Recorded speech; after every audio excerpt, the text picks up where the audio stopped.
Hello there people, and welcome to The Storyteller with yet another video about the crazy SJWs and left-wing idiots in the pop culture sphere. Bethany Lucina labels Captain Marvel backlash as an alt-right viewpoint, connects it to the New Zealand shooter. So in the last few days, there has been a terrorist attack in New Zealand in which a guy went into a mosque and killed 50 people or so. Now, I won't get into that detail, but these people are saying that everybody who likes any centrist kind of entertainment are alt-right.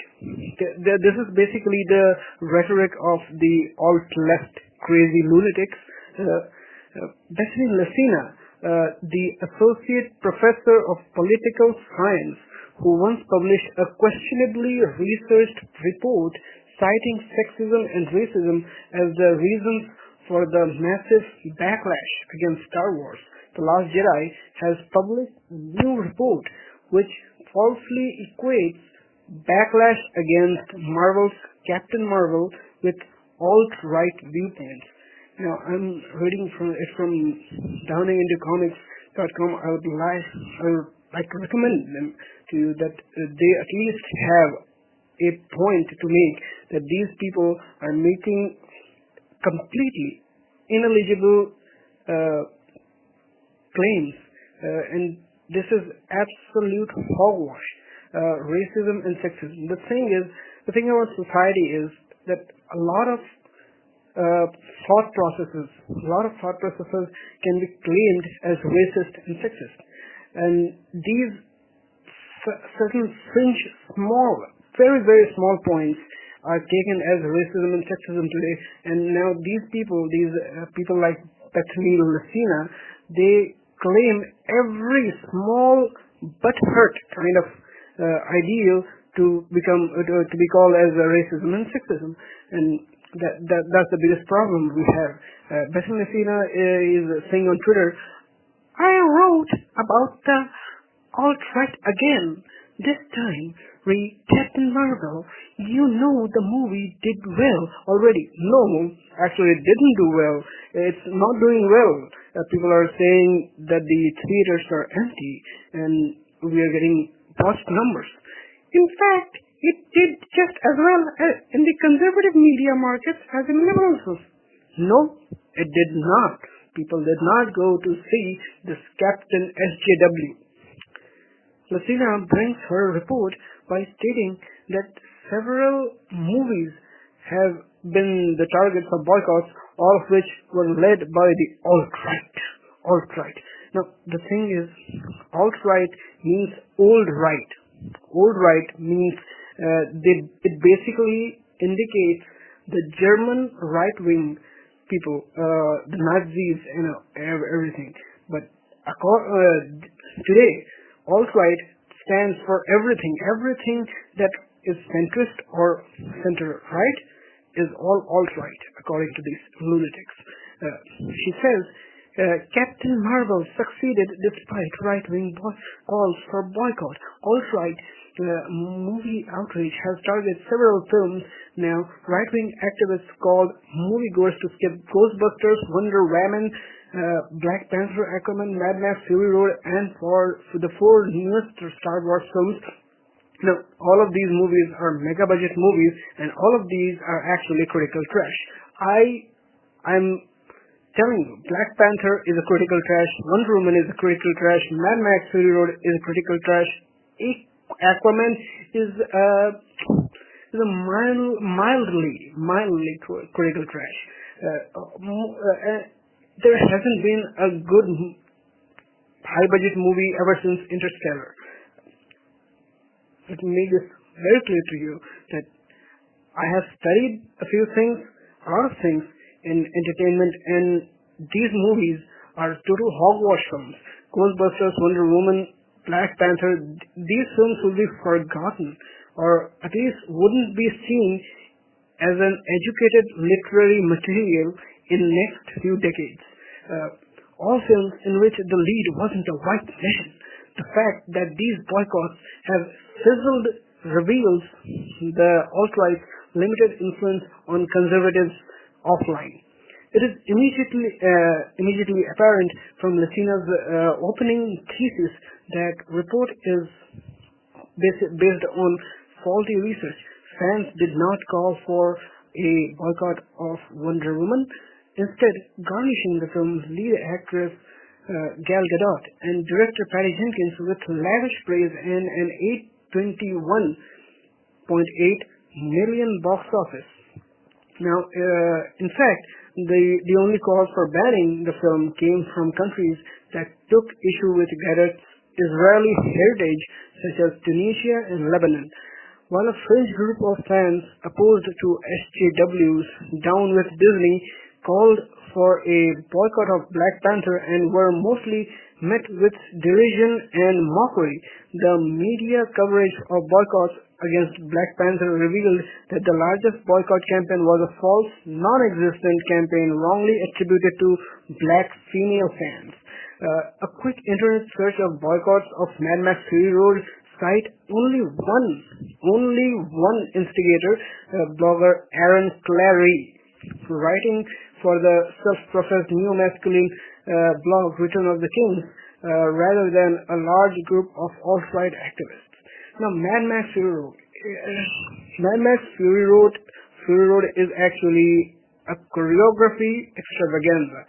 It doesn't have a lot of storytelling in it, and even if you consider the storytelling, it has a lot of plot holes. I'll make a video about it, but let's continue on this first. Lucina also fails to recall that Solo, a Star Wars story, not only featured a white actor, Alden Ehrenreich, as the film's lead, but that film also faced some of the most intense scrutiny of the Disney-era Star Wars films. Unsurprisingly, Lucina goes on to provide a vague definition of the alt-right before citing internet movements Gamergate and Comicsgate as prominent alt-right campaigns and stating that in media criticism is a gateway to the alt-right. Media criticism is a gateway to the alt-right. So if you criticize the media, then you're alt-right. That's basically her narrative. The alt-right, she's saying this, underquote, the alt-right label is applied to a variety of causes, from men's rights activists to neo-Nazis to internet pranksters. Internet pranksters are alt-right. Men's rights activists are alt-right. Means men who just say that they have some rights as well, they are alt-right. Keep that in mind. This person, this woman, WAMAN, is claiming that all MRAs are alt-right. One segment of the alt-right opposes liberal politics and stereotypically male-dominated parts of popular culture, such as video games and comics. The best-known instances are Gamergate and Comicsgate. No. The thing about Gamergate and Comicsgate is that in Gamergate, these two women who were absolutely absurd. I mean, their products were absurdly bad, and they were getting favors from game journalists. And in Comicsgate, some idiots, some lunatics of social Marxism, they added some completely ineligible women as the editors of Marvel Company. Right now, 70 to 80% of Marvel's main editors, the main editors are possibly male, but all of the assistant editors have become female, and most of the editors I have checked on internet about the comic book industry are actually female. So you have an industry that is run out by female editors, and let me tell you, editors run the real content. They run the real content, and everybody is a female. Then how can I not understand that these places, that Gamergate and Comicsgate, especially comics have been completely full of women now. Now you are saying that Comicsgate is a hate movement. No, this is an equality movement, I would say. This is literally an equality movement at this moment. On the internet, the alt-right harasses journalists, actors, creatives, and fans and tries to influence public perception of the quality and popularity of media projects. Criticism of popular culture are an entry point to the alt-right. Okay. Criticisms of popular culture are an entry point to the alt-right, she is saying, offering fun subject matter and a jokey culture that obscures commentators' far-right politics. Jokey culture is a way to cover up far-right politics. Okay, I got it, Raman. I got it. People with extreme alt-right ideals build camaraderie with newcomers who do not yet share their views. Yes, right. She's saying that you all are communists or something. Gamergate's relation to the alt-right has been hotly debated across the internet, but a previous Bounding into Comics piece provides evidence that the Comicsgate movement is made up of a diverse group of comic book fans who stand in opposition to the industry over product quality and treatment of fans rather than being based on any political association or racial supremacy. In response to Lucina's tweet linking the very many Comicsgate affiliated fans spoke out against her disingenuous classification. Comicsgate is not alt-right. We have people of all ethnicities, women, liberals, and LGBTQ plus members from all over the world. This is why no one trusts journalism anymore. Where is your research? Says Serena Sketches. She's from Twitter, and I can't say who is this person. I am an ex-Muslim from Pakistan, Samir. A guy named Samir H. Rizvi says, I'm an ex-Muslim from Pakistan. I am pro-gamer Comicsgate. How am I alt-right? Another guy says, I'm a Nigerian man with female and trans mutuals who are part of or empathize with Comicsgate. Are we alt-right too? Another guy says, Comicsgate isn't alt-right at all. There are plenty of liberals like myself in it. I was on a Comicsgate show this morning. The guests on the panel were Asian, Black, Hispanic, and white. Do you do any research at all before you write? So this is another thing. These people do no research. They do no research and just grab onto the whole hot mess. To Lucina's credit, the report does back up her claim that a supposed alt-right boycott had no effect on the movie, though the data used is questionable as a definitive source. In the study, which can be viewed in full of Lucina's personal website, Lucina focuses solely on geographical media market Google search metrics regarding 4 different films, Captain Marvel, Aquaman, Black Panther, and Wonder Woman, to prove that said boycotts have no effect on conservative consumers. However, this data only measures general interest in these specific areas rather than actual ticket sales or demographics. So you see, all these, I've checked Facebook data and a lot of Google data.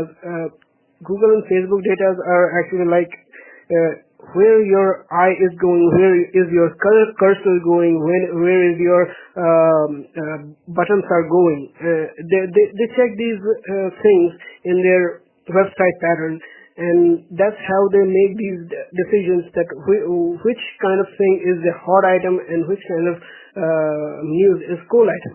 And these people think that everybody who just hovers their cursor over a Black Panther movie is probably a Black Panther fan. This is the main conclusion of this Lucina's report. While Captain Marvel has been an unequivocal financial success with $575 million gross, of course, there are problems in the data. The data cited by Lucina does not account for the numerous factors which may impact ticket sales, such as whether or not Carol Danvers' appearance in the upcoming Avengers Endgame was a deciding factor in seeing Captain Marvel, how many people bought multiple tickets as a political statement, or if the removal of competing films during opening weekend pushed the audiences towards Captain Marvel, with reports circulating that screenings of Captain Marvel are shown to empty theaters despite record sales. It appears to be far too early to make any conclusive arguments regarding Captain Marvel's success. Shockingly, after falsely conflating backlash against Captain Marvel with alt-right beliefs, Messina equates those who participated in the pop culture tantrum with the recent perpetrator of the Christchurch terrorist attack in New Zealand. And she says, I wrote about the alt-right again. This time with Captain Marvel. You know the movie did well already. In fact, it did just as well in conservative markets. The alt-right's pop culture tantrums bring people into radicalization pipeline like the NZ murderer who loves PewDiePie. But the youth-facing part of the alt-right is invisible to most conservatives. RW right-wing consumers didn't skip Captain Marvel. Fox didn't cover the controversy. This is the alt-right's Achilles heel. It cannot survive deplatforming.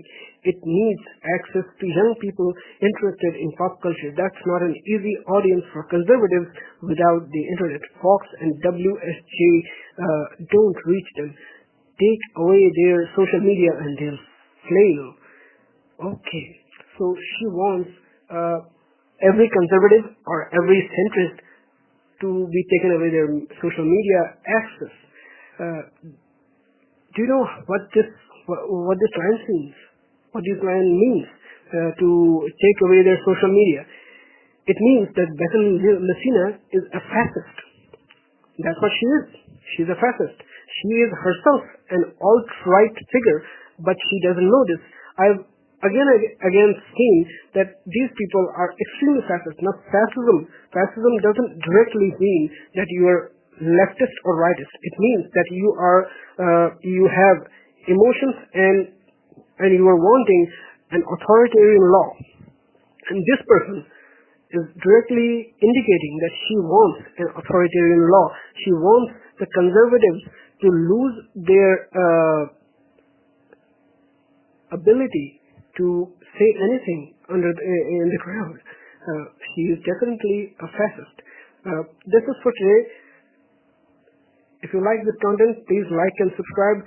Tell me in the comments if you have any recommendations for the channel. Storyteller will be back. Peace.